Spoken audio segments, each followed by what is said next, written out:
Hugot na gani akong dughans na hitabo, na linog, na apil ra ba amos butuan. Nagsakit akong dughan anang pag-deny sa interim release niya. Tungod kay gahi mo kay ulo ang mga tao nga magsigig patagad. Nakalimot ba mong tanan nga ang ICC is just like any other court, except that it's the ICC. But kung ikaw na akay kaso, bawal magud na that you take it, 'di ba? You undermine the rule of the courts and make everything in as public opinion. Ang inyong mga bring him home rally, ang inyong pagsamok-samok o pagpanginsulto sa mga taga-ICC, maunay angay i-blame. No, maunay angay gyud. Because due process will never be swayed by your theatrics. All the more, nga giipit ninyo siya o inyo siyang giduot dito sa ICC mo nang na-deny na iyang interim release. Because kinsa may judge nga mo favor, 'di ba, ana? When kamo mismo dili mo respetar sa korte. When kamo mismo you undermine the authority of the ICC. Unang when I heard that gi-deny ang iyang interim release, I told you so. Giingnan ta mo nga kanang inyong mga gipang buhat, di na makatabang niya, mas mao pa nay makaduot. Unta og nagbehave like everyone else nga naay kasong giatubang, dili dapat kwaon and di ba sa gulag public opinion. Kay ang huwis ang magbuot, dili inyong opinion. Maunay nakapait. Kidaghan man unta nag-abogado sa inyong side diha, pero magahig magpahawd-hawd. Kapila mo giingnan that what you are doing will not help. Will not help him. Now, nigawas na, niresulta na. Naunsa naman ang bring him home? Nisamot na hinoon ka, stay in there. Diba? Dili, ako, a part of me, makaingon ko, gituyo man siguro na. Gituyo, para ipiton siya ba? Gituyo, para ipiton siya, nga magstay siya sa ICC. Because no one in the right mind. Ako di man jud ko abogado, no? Pero kibalog yung kudaan nga wa joy huwis. Nga ganahan sa inyong gipangbuhat. Walay huwis. Labi na gyud sa ICC nga ganahan nga insultohon ninyo. Nga murag naka-insulto og silingan ra ninyo. Nga murag unsa gyud mo kahawd ug unsa mo ka powerful. Hindi karon gi-remind na pod mo. Gi-remind na pod mo og asa ra kutob. Nga bisan pag hilak mo og dugo, ug bisan pag magrally mo, bisan pag mamuyo mo na gyud mo gawas diya sa The Hague. Di ba? Ako dili ko katuo nga si PRRD mo sugot ani. Dili ko katuo nga si PRRD ang gusto nga ingon ani because di ba? Maayong abogado si PRRD. Saktuhan tong utok. Saktog utok si PRRD. Pero kaning mga tao nga sige naman hinuon og rally-rally ani ang bring him home ala. Hala. I've warned you. I have warned you before. Giingnan gyud ta mo ana. That kamuray giilad-ilad anang inyong rally-rally. Kay wa gyud na di gyud na makatabang because cases like this should never be decided on by the public. It will be decided on by the judges of the ICC.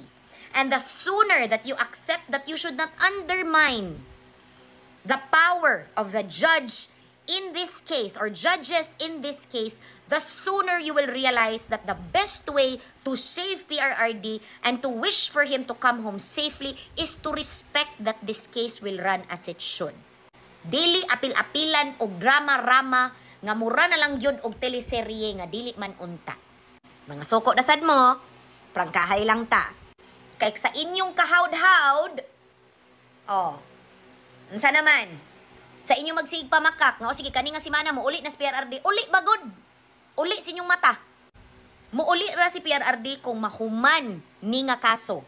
Ang una ra unta to, nga maka-ensure nga makauli siya, is kung gigrant ang interim release. Pero dili pagid uli sa Pilipinas, uli sa didto sa lugar nga modawat sa iyaha. Unya karon, it has already been denied. Meaning, he will not be released from the ICC. He will stay there. And the only way that he will come home to the Philippines is if the case is finally tried. Pero unsaon man ang tanang delaying tactics? Gibuhat naman. Di ba?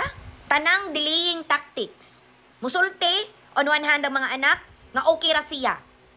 Unya, ni-file dito sa ICC nga di siya okay. So, unsa namang yun? Unya, on top of that, ilaron pagid ang mga tao. Ilaron ang mga tao. Nga, mauli na si PRRD next week. Mauna, sa sige ninyo panunglo nako, sige ninyo panghilabot nako, ako rin nakaprangka ninyo mga besh, kamo ray gilad-ilad. Sa sige ninyo panghilabot nako, sa sige ninyo panginsulto, dili ako ang magpauli sa iyaha. Dili pod kamo. Dili kamo ano inyong rali-rali. Dili kamo ano inyong syagit-syagit, hilak-hilak. Dili. Nagaway-away pa dito sa gawa sa ICC, gapakauwaw lang. Muna kong pasabot, pagpuyo mo oy. Pagpuyo mo ka ng mga swildado sa gobyerno, nga ang trabaho dapat mag-amuma sa katawhan, panguli mo. Pangamuma mo sa mga tao sa Pilipinas kung asa mo gibayran. Kailangan mo sa mga tao nga nibutar ninyo og nituon ninyo, panguli mo. Amumahan ninyo ang nalinugan ninyo nga mga katawhan. Ayaw sila nag-keep calm. Kay inyo silang gibiyaan, kaway ni isa sa inyo nabilin. Maunang saputon ko magunahon na, di ba? Kay unta, og tarong og utok, og gusto man di ay nga ma-okay si PRRD, dili unta magsigi og palapa diha, og pa-eksena-eksena nga wala bay matabang. Kay huwis ang mo desidir, ana nga kaso, huwis. So huwis ang respetaran. Maka-insulto nga himo ninyo bulok ang mga tao nga love kay PRRD. Maka-insulto nga inyong ilaron ang mga tao nga love kay PRRD gyud. Nga inyong bakakan og maayo. O tanawa, di nahitabo na. Oh, i-blame na po ninyo si Marcos. I-blame na po ninyo. O, apil na ako, i-blame na ba ninyo? Dili, besh. Kaya kanin yung mga bring him home ang inyong i-blame. Kay walay kaso o walay judge sa isa ka kaso nga musugot nga idalhon sa court of public opinion ang isa ka kaso nga dapat sa korte ra nila desidir. Ha? Maka-insulto na sa huwis. Ako gadako man gyud kong pamilya nga nay huwis sa among pamilya. Ako lolo huwis man gyud to. Mo gito yang ingon. The more that you insult the judge or the more that you insult the rules of law, the more it will not be favorable to you. So mauna og na kay kasong giatubang, og nay kasong giatubang ang tao nga inyong gisuportahan, pagpuyo. Behave. Pero dili, ang inyong gibuhat sa muko ninyo ang Pilipinas og samot. Angin-anginon ninyo ang mga tao. Kay gamiton ninyo ang love and loyalty sa mga tao sa inyo. Pero all the more you are manipulating them. You are creating false promises and making them look stupid. Ako, ni-graduate na ko, ana. Akong love kang PRRD ra.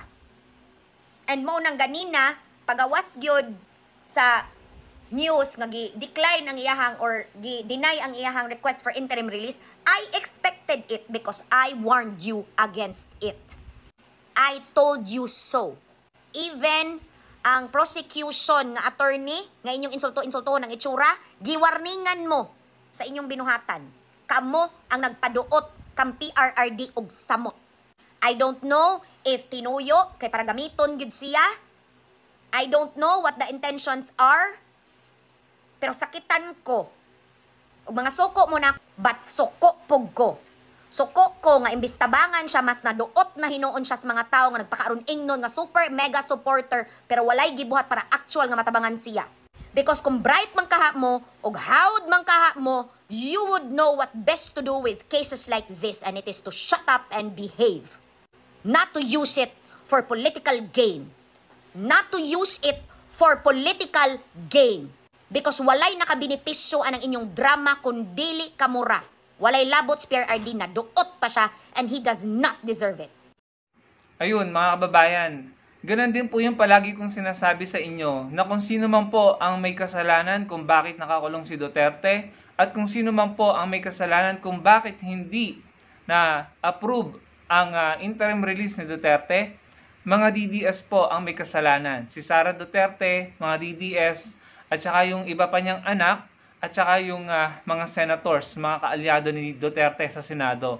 Bakit ko nasabi mga kababayan? Dahil sila po mismo, no? Mga DDS, minamaliit ang mga ICC judges, binabastos, laging pinagbibintangan ng kung ano-ano, pinagbintangan na hindi makatao ang pag-handle or ang pag-asikaso kay Duterte. Wala daw human rights, hindi daw binibigyan ng due process. Pinagbintangan ng kidnapper, yan po yung bukang bibig nila Sara Duterte, nila Harry Roque, at ng mga DDS. At sa pagkakaunawa ko dun sa sinabi ng ICC kung bakit hindi nila ginarant yung interim release ni Duterte ay dahil sa mismong si Duterte po ang tingin niya sa kanyang pagkaka-aresto ay kinidnap daw siya, no? So, yan po yung mga reasons bukod dun sa sinabi ni Robin Padilla na binabartolina si Duterte sa loob ng ICC at pinababayaan, no? So talagang pinamumukha nila sa publiko na masama ang ICC. And then nagpasa pa ng resolusyon ang mga senador na kaalyado ni Duterte para sa house arrest ni Duterte. Hindi po pwede 'yun. Hindi po pwedeng house arrest si Duterte dahil hindi na tayo miyembro ng ICC, no? And then sa pagkakaunawa ko din, ang sinasabi ng legal team ni Duterte, yung mga abogado niya sa ICC, i-grant nyo ang interim release ni Duterte, ng aming kliyente. Pangako, hindi na niya uulitin yung ginawa ni Duterte o yung mga ginawang krimen. Pero anong sabi ni Roque dun sa naging statement niya? Kung hindi ako nagkakamali, ang pagkakaalala ko dun sa naging post niya, will not do it again. Something like that, no? Will not do it again para ma-approve yung interim release. So, ibig sabihin, doon pa lang may admission na may ginawa na krimen. No? So, kinukontra po nila yung sinasabi ng legal team ni Duterte. Isa pa, sa pagkakaunawa ko din, sinasabi ng legal team ni Duterte, i-approve nyo ang interim release. Pangako, hindi siya pababalikin ng Pilipinas at hindi siya pababalikin ng Davao City. Pero anong sinasabi nila Sara Duterte? Pauuwiin ng Davao City. Anong sinasabi ng mga kaalyado? Ibalik na lang sa bahay, house arrest na lang. Anong sinasabi ng mga DDS? Uuwi na si tatay. Nagkalat pa nga sila ng fake news eh. Nagkalat sila ng fake news na umuwi na raw si Duterte. Eto tingnan nyo. Yan. Sandamakmak ang fake news na ikinalat nila na sinasabing nakauwi na raw si Duterte. Pauuwi na raw si Duterte. Bla bla bla. So madami mga kababayan, madaming ginawa ang mga DDS at marami rin silang sinabi. Ang mga DDS, ang mga kaalyado ni Duterte, especially sa Senado, ang mga anak niya, especially si Sara Duterte, marami silang sinabi na naging reason kung bakit na-reject ang interim release ni Duterte. Yun na nga lamang pong remarks ni Sara Duterte na gagawa sila ng jailbreak, itatakas na si Duterte. Yun pa lang, napakatindi nun. Ayan ang napala nyo, kayabangan, kahambugan, tapang na wala sa lugar, hindi nag-iisip, hindi gumagamit ng kokote, mga kababayan. Ganyan kayo ganyan yung karakter nyo ang yayabang nyo. Sino na naman ang sisisihin nyo ngayon? Si PBBM? Mga kakamping? Mga loyalists? Kayo yung mga naging reason kung bakit hindi na-approve ang interim release ni Duterte. In-indicate yun. Sa pahayag ng ICC, inilagay nila yung mga sinabi ni Sara Duterte, yung mga sinasabi ng mga DDS, yung mga ginagawa ng mga DDS na nag-aaway-away sa harap mismo, sa gate mismo ng ICC. Doon pa lang, nagpapakita na kayo ng pagiging violente nyo. Ano sa palagay nyo iisipin ng ICC? At yung mga sinabi nyo sa kanila, laban sa kanila, na kidnapper sila, na hindi sila makatao, na walang due process. Sinabihan nyo pa ng mga fake yung mga witness ng prosecution, ng ICC. Kayo talaga ang nagpahama kay Duterte. Sumulat sa poll from 2016 or 2015 up to now, kayo ang nagpapahamak. Kayo ang nag-tolerate, kayo ang sumuporta sa gyera kontra pinagbabawal na gamot na yan ni Duterte na sandamakmak ang EGK. Kayo ang sumuporta, kayo ang pumapalakpak kapag may mga balitang itinumba na hindi naman natin alam kung inosente or guilty dahil hindi nabigyan ng due process. Kayo yung tuwan-tuwa nun, di ba? Na sandamakmak ang balita araw-araw na merong natokhang na itinumba ng riding in tandem ng vigilantes. Kayo yung tuwan-tuwa. And now, pinapanagutan na ni Duterte yung mga ginawa niya, yung maling polisiya niya, kayo pa rin ang gumagawa ng mga bagay-bagay para hindi matuloy ang kanyang interim release at para mahatulan siyang guilty. Dahil kayo mismo, kahit si Duterte, siya mismo lumalabas sa bibig niya yung pag-amin. Kaya sa tingin ko, tama yung idea, no? Yung sinasabi ng mga netizen na parang ginagamit na lamang si Duterte ng kanyang mga kaalyado, no? Ng mga DDS or ng anak niya para sa kanilang political gain. Para manalo sila sa 2028. Akalain mo, yung mga senador, alam naman nila na hindi uubra ang resolusyon na house arrest. Ginawa pa din. Yun, matindi yun. Matinding mensahe yun sa ICC na kapag ginarat natin ang interim release ni Duterte, mas lalawak pa ang political influence nito.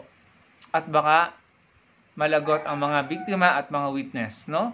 Kasi nakita ng ICC na pambihira, mga senador pa mismo ang tumutulong at sumusuporta kay Duterte. Dalawa pa doon ay sinasabing may warrant of arrest na from ICC. So, ano sa palagay niyong iisipin ng ICC? So, napakadami pong dahilan, no? Kung bakit natin sinasabi na mga DDS at mga kaalyado ni Duterte at mga anak pa niya mismo ang nagpapahamak sa kanya. Yun na lamang paandar ni Kaufman na may demensya si Duterte, unhealthy. Lahat yon dinibank ng mga anak ni Duterte. Sinabi ng mga anak ni Duterte, si Kitty at saka ni Sara, na in good health, walang dapat ipag-alala. Ayan. Kaya talaga yung kayabangan, kahambugan, at yung hindi paggamit sa kokote, sinasabi niya matatalino kayo. Astig, matalino. Matalino si Inday Sara. Smart yan. Bakit ganyan? Ay nako. Overrated, exaggerated, OA. Pinoproject nyo na pinoproject si Sara Duterte na matalino, magaling, matapang, pero wala sa lugar. At hindi siya talaga matalino. Kasi kung matalino siya at ginagamit niya yung pagkaabogada niya, hindi siya kukuda ng kukuda sa media, sa public, na magiging ikakapahamak pa ng sarili niyang ama. Na nga po yung nangyari. Anyway, good luck. Kayo naman yan.